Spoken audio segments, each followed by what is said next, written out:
Flanagan is the king of the world, and I love literally everything he's ever done. So here's the order in which I love it. Also, people were asking where I got the sweatshirt. I tried to link it, but it was sold out, so I'm going to try again. In 11th place, I have The Haunting of Bly Manor. Once again, I just want to make it clear that I love everything that Mike Flanagan's ever done, so I did not dislike Bly Manor. I think for me personally, I had really high expectations for this show because it came out after The Haunting of Hill House, which I'm obsessed with. And I was expecting something like that, but it was quite different. Still loved it though, I've just never really felt compelled to watch it again. In 10th place, I have The Midnight Club. This is another one I very much liked. Mike Flanagan did not do every episode in this series, so for that reason it makes sense why I feel like it was really different from his usual series. Again though, I enjoyed it. I think there's going to be another season of this coming out. I will definitely be watching it. Next up is this movie Absentia. This is one of Mike's earlier movies. It might have even been his first movie that he directed. I watched this movie probably circa like 2013, 2014 before I really even appreciated Mike Flanagan or any of his really prominent works came out.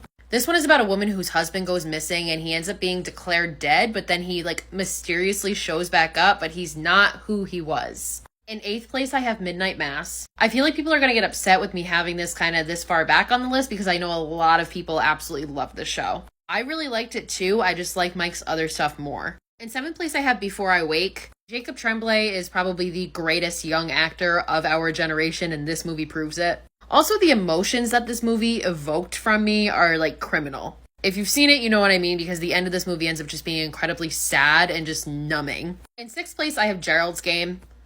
I am a die-hard Stephen King fan, and I have read this book, and this is one of the rare scenarios where I actually like the movie better than I like the book. The Moonlight Man in this movie is so fucking terrifying, and the degloving scene is something I will never be able to erase from my memory. Next up, I have Hush. I feel like this is such an underrated slasher movie. Kate Siegel, as we know, Mike Flanagan's wife, is just such a fucking queen. She completely carries this movie. She's such a badass. I love everything about it. These next two are honestly tied. I really can't pick which one I like better, but Ouija Origin of Evil is an incredible fucking movie. This is a movie that I have watched so many times, but it still is so unsettling and freaky to me. And again, basically a tie with that is Oculus. This movie's such a mind fuck. I love the time jumps that it does and how it tells the story, the cinematography, everything about it is just absolutely perfect. In 2nd place, I have Dr. Sleep. If you've heard me talk about this movie before, you've probably heard me say that I think Mike Flanagan understands Stephen King better than Stephen King understands Stephen King. I personally am not crazy about the movie The Shining. I think it is such a disgrace to what the book was. And I agree with what Stephen King says about Mike Flanagan's Dr. Sleep in that this movie redeemed the movie The Shining for me. Just the way this man tells the story, the way he does the end with the complete exact replica of the Overlook Hotel. And it's just so impressive how he managed to make this movie a sequel to both the book The Shining and also the movie The Shining, which if you've read and seen both, you know how difficult that would be.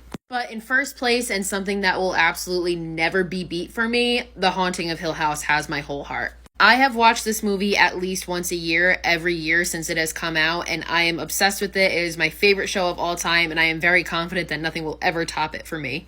And every time I watch it, I feel like I notice something different, or I find a different meaning, and it's just overall perfect, as is basically everything Mike Flanagan has ever done. Please notice me, Mike, I love you.